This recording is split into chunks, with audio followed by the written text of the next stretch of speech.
Hi guys, welcome back to another Matchbox Garage video. I am Rob. Today I am going to attempt to take this Ford Zephyr 6 from very shabby to shiny. I went to the Facebook page and I asked you guys, do you want to see a restoration or do you want to see a restoration plus?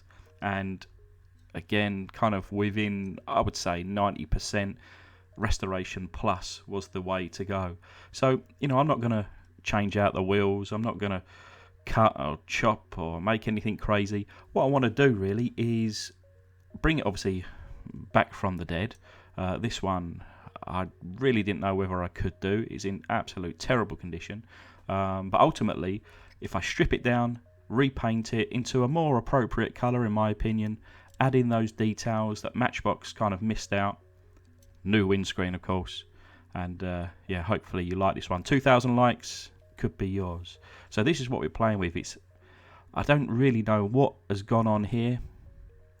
It's got obviously overpaint, the kind of wheel suspension there is broken, the glass there is broken, most of the paint is gone, the tow hook is bent at the back there. Yeah, it's in a sorry old state this. You can't really see any of the details. You can hardly see the kind of the wording underneath there, but Ford Zephyr 6 made in England. Yeah, this one needs a lot of work. But it's a wicked design car. I think it's such a cool design. And for the time being, all I've done is kind of remove the flange. And I didn't really know where I was going to be taking this car, as in I didn't know whether this particular casting was going to be salvageable. I have 4 castings, the others are in good condition, but of course I wanted to try and salvage this one. But the base with a lot of rust, and obviously it's coming off on this plastic suspension piece as well. Thankfully, just given the interior there a little bit of a wiggle. If you watch my last video, you'll see the interior crumbling in my very hands. So quite nice to see that was salvageable. But of course, this windscreen is not.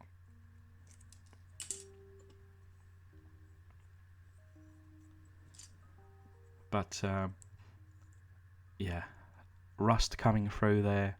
What an absolute mess. I'd say this is probably the worst base that I've played with.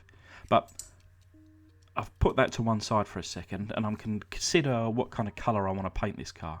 And I don't want to totally change it. I'm not going to paint it white or yellow or anything.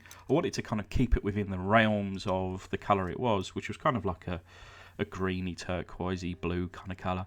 But I wanted more towards the blue end of the scale. So my new premium paints here, I probably used 80 to 90% of the blue, a little dab of yellow, a little dab of black, and obviously cover it with a varnish afterwards. But into my foot-long hot dog jar goes the casting, just about enough boiling water to cover it, and then a tablespoon of caustic soda.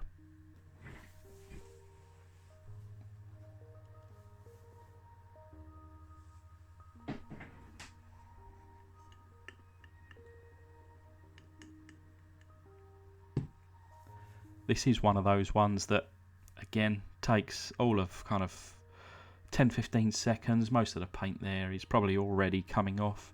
Now you'll notice that I didn't think that I would be able to salvage this base. I thought I'd have to use a base from another car, and as an experiment I thought I'd leave the wheels on just to see what happened. So you'll see that in a second. But whilst that's doing its thing for a couple of minutes, got the interior there plus the little suspension piece. And then, of course, remember that I, of course, need a replacement window section from a donor car. So that goes in as well. So this comes out relatively clean, still needs a little bit more.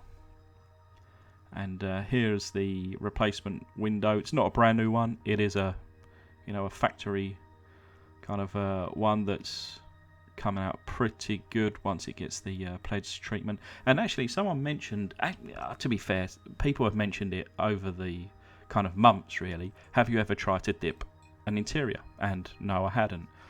So today for the first time I've also dipped the interior just to see what happens. Everything to me is a learning curve, everything's an experiment. There's no right or wrong with these cars, in my opinion. And still very hot to the touch, to be honest.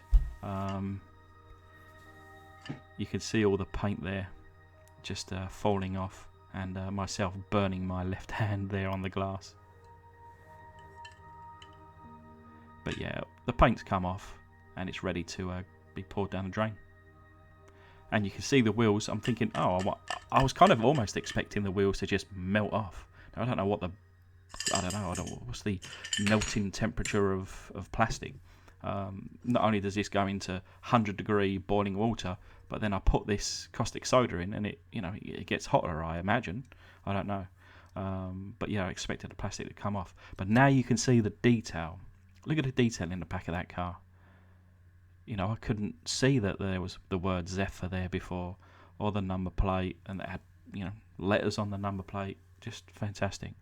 And this wasn't 100% kind of paint takeoff. It was around about a 99.65%.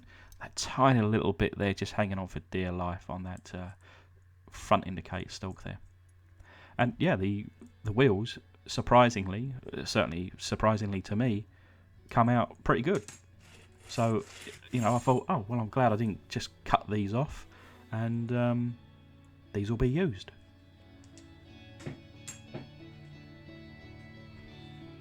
I'm just reaching for my little tack life here. It was on charge, so making sure that it had full beams to it, and then I'll polish up the main casting here, and as you can see, it come out pretty nice. Same again with the base of the car. I won't be painting this back in black. I prefer it in the kind of natural polished metal. And as you can see here, the wheels have come out pretty nice as well. I use these little cocktail sticks, a little bit of water, and then just kind of work it around. It's quite good. The end of the cocktail stick, or at least these ones, they kind of not disintegrate but break up a bit. They're almost like little paintbrushes, and they can kind of get in all the little details, or get in all the little nooks and crannies there, and digging out probably, I don't know, 50-60 years worth of dirt and grime. And yeah, I had to make sure I wash my hands thoroughly. So here's and it's it's clean. There's nothing on it. It's perfectly clean. But if you just watch, and I go at this like a good one. Give it a good old buff, good old polish with nothing, just itself. Maybe just a little bit of dust almost, and you can see all the crud that comes out of it just on my little polishing rag here. But yeah, that's the base there, ready to rock. And just noticing that the tow hook is a little bit bent upwards,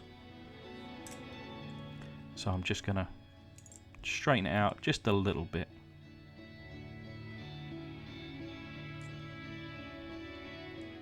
Normally I remove the tow hook on most of the castings that I kind of deal with, but this car, it seemed like the kind of family car that would tow a trailer, that would kind of tow a caravan, and so I felt it had to stay. And I used my brush magic on the little piece here just to take off that little bit of rust, because water just wasn't doing it.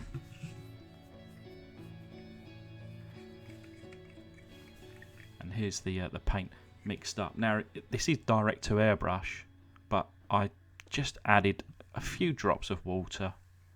Again, this is new, an experiment. I usually use thinners, but I use the drop of water just to see what happens.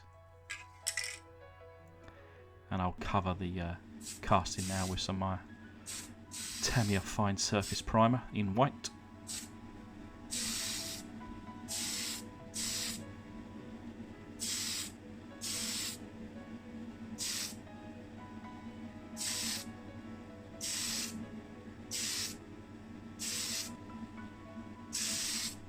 So again, just a little reminder that if this video gets 2,000 likes, you've made a comment down below.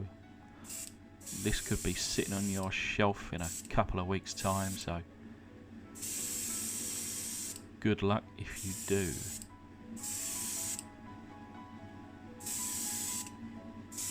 I think it's worth the clicking the like button. This one is a very good one. You know, sometimes I myself, this is my 158th video on Matchbox Garage.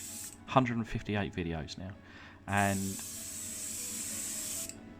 look, there's cars that I love. There's cars that I don't love. I don't know, I feel like that I can't love every single one, because with every single one I try something different. Some things work, some things don't. This car, in my opinion, it all worked, and it's a beauty. So it's the following day now. We've got that, you can actually read the bottom. You couldn't even see those other words before, but Ford Zephyr 6, made in England by Lesney, and it does read number 33.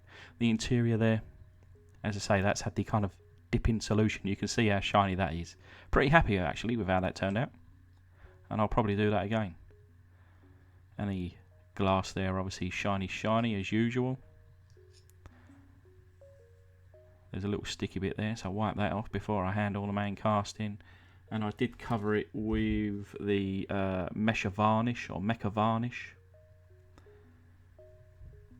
And it's not super gloss, but I think it's kind of realistic to how it should be, and obviously with the details as well added in. And that's where the Restoration Plus comes from, in my opinion.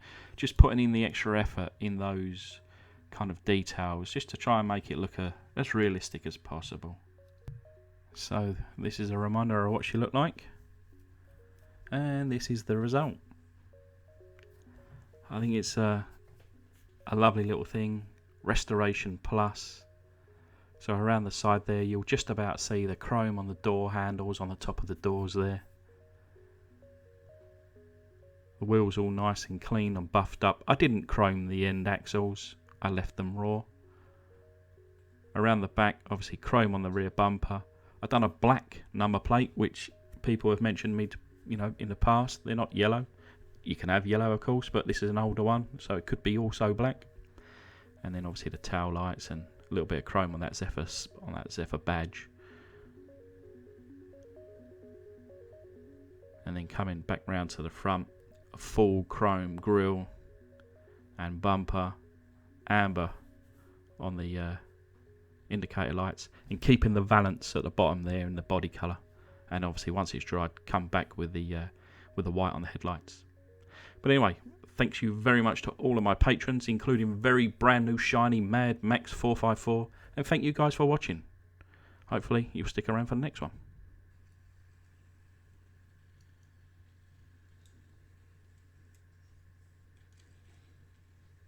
Like the video.